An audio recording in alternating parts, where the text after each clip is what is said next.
Hola, soy Vitalino Ajanel de la Facultad de Teología de la Universidad Jesuita Rafael Andívar, campus de Quetzaltenango, Guatemala.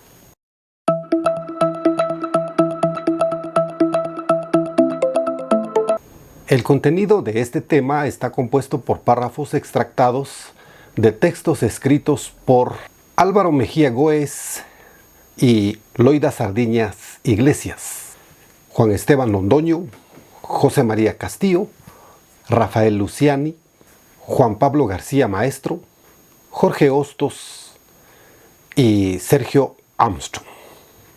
Ya sabe que la invitación es para que usted permanezca hasta el final. Comencemos. De Jesús a Cristo.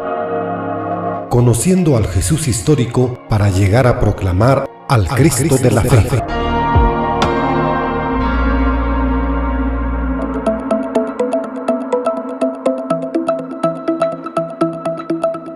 Jairo José Jaraba Galván y Alexander Hernández López dicen: el intento de descifrar la persona de Jesús, desligándola de la enseñanza de la fe cristiana, ha atravesado una serie de etapas, arrojando diversos resultados con el pasar de los años.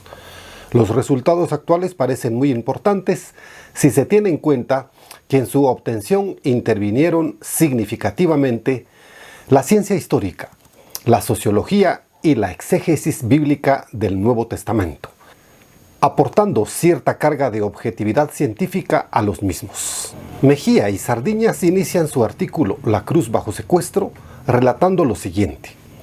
Contó en una ocasión Leonardo Boff que su hermano Clodovis lo invitaba con frecuencia a pasar vacaciones en su parroquia y de paso colaboraba con algunas charlas a los campesinos feligreses habituales de la parroquia. En una ocasión, Leonardo preguntó a los asistentes: ¿cómo nos salvó Jesucristo?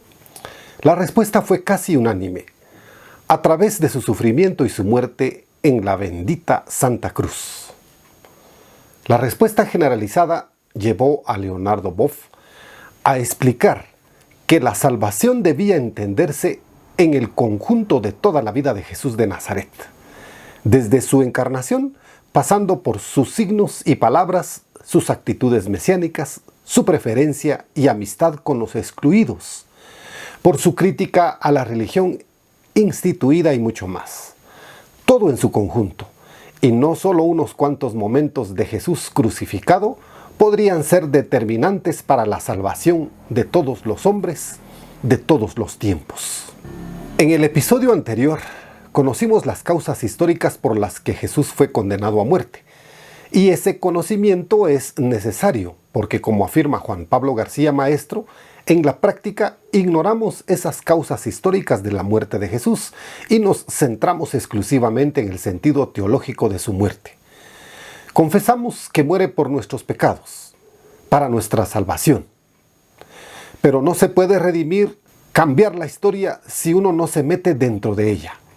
El mal, el dolor, las injusticias, la violencia, el eliminar a los otros, no se erradican si no cargamos con estas dolorosas realidades.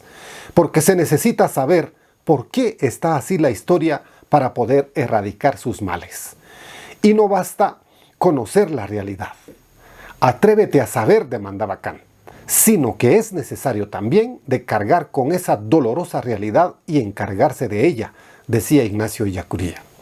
Veamos pues qué sentido teológico tiene la muerte de Jesús. Pero antes, aclaramos que el criterio casi unánime de quienes analizan este acontecimiento va en el sentido como lo indica Rafael Luciani, que la muerte de Jesús, como la de cualquier inocente, nunca ha sido querida por Dios. Justificarla es sacralizar la acción del victimario y hacer que la desgracia que se inflige a otro sea aceptada como un sacrificio divino. Y es además negar las consecuencias de la responsabilidad de los sujetos concretos que torturan y asesinan, cuyas acciones los deshumanizan hasta el punto de convertirlos en verdugos y victimarios de otros. Decir que Jesús murió por voluntad divina como víctima sacrificial es pues hacer de Dios un cómplice del mal ejecutado por los hombres. Salmo 35. o un sádico que justifica el sufrimiento del inocente.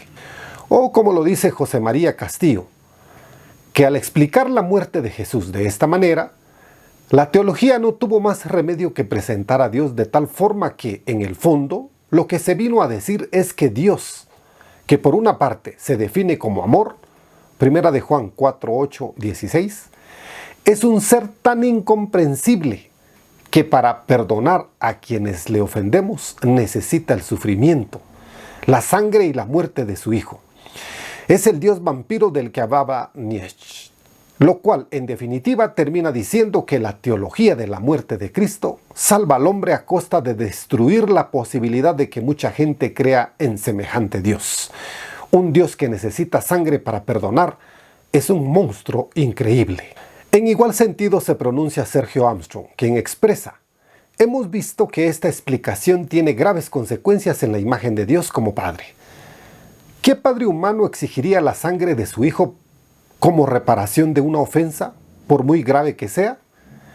En el punto que ahora nos ocupa, esta explicación encubre las razones históricas de la muerte de Jesús y termina culpando de ella a Dios.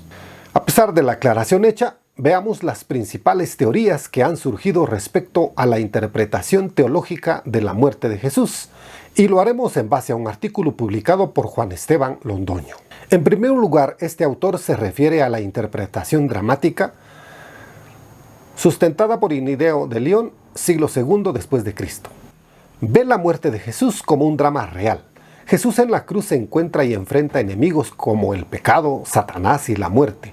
Cristo participa completamente de la humanidad y como ser humano y Dios muere. Con la muerte y resurrección, Jesús vence a estos enemigos y el ser humano en consecuencia obtiene el perdón de Dios y la libertad. Para la interpretación de intercambio comercial y legal, sostenida por Tertuliano, siglos II y III, la expiación es una transacción que consiste en pagar una deuda mediante una obra penitenciaria. En la cruz Jesús y los hombres cambian de lugar.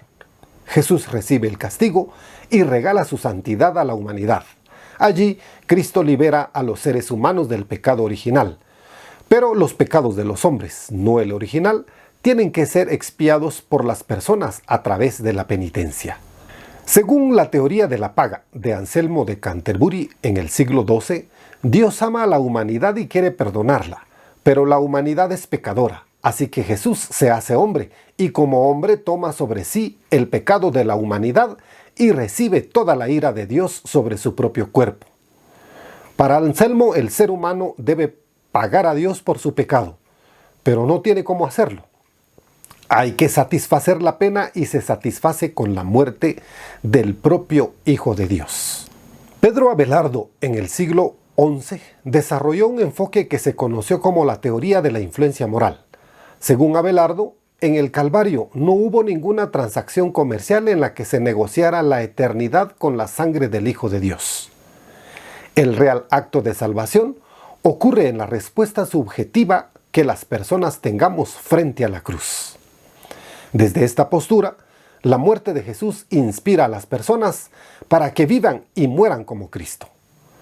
Lo que hizo Jesucristo por nosotros no fue vencer al demonio de manera engañosa, ni pagar por nuestros pecados matando a su Hijo, sino que nos ofreció un ejemplo y un estímulo para que podamos cumplir la voluntad de Dios. Por su parte, Jorge Hostos se refiere a 5 teorías de la expiación, en forma parecida a las descritas por Londoño, pero agrega la teoría del rescate, que tiene sus raíces en la iglesia primitiva, especialmente en Orígenes del siglo III. Esta teoría enseña esencialmente que Jesucristo murió como sacrificio de rescate, ya sea pagando a Satanás o a Dios el Padre. La muerte de Jesús actúa entonces como un pago para satisfacer la deuda en las almas de la raza humana, la misma deuda que heredamos del pecado original de Adán.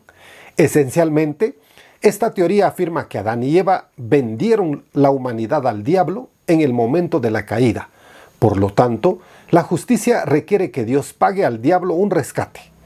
Una vez que el diablo aceptó la muerte de Cristo como un rescate, esta teoría llegó a la conclusión: la justicia fue satisfecha y Dios fue capaz de liberarnos de las garras de Satanás.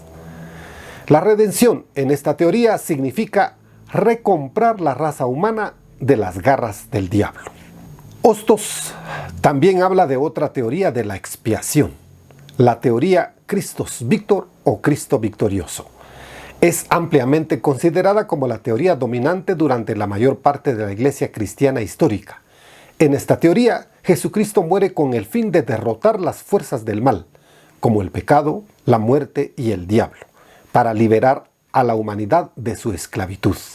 Insistimos junto con Rafael Luciani que la clave para comprender el sentido de la pasión de Jesús no está en la muerte, como si ésta tuviera un efecto salvífico en sí misma, sino en el modo filial y fraterno como Él vivió su vida y las consecuencias que esto le trajo. Nehemías 9:26.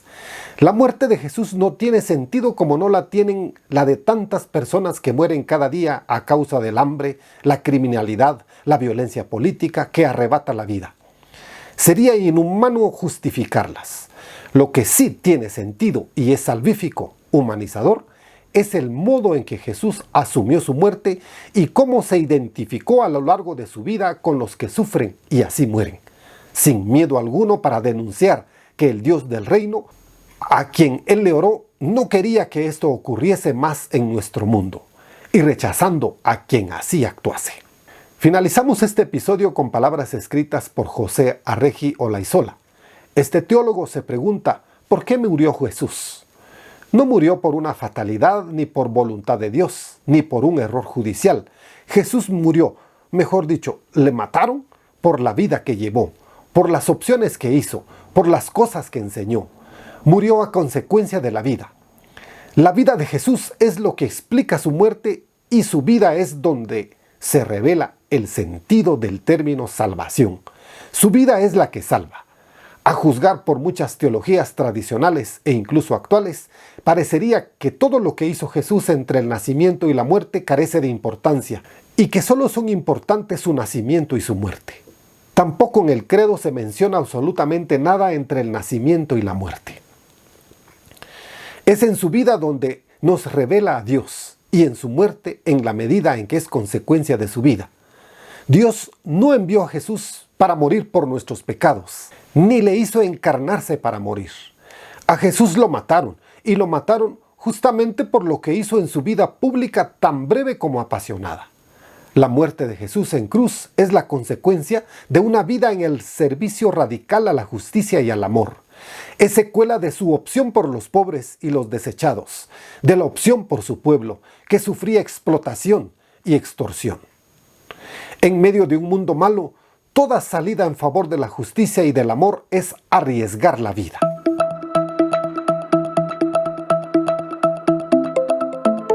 En el siguiente episodio de esta serie hablaremos sobre la resurrección de Jesús de Nazaret.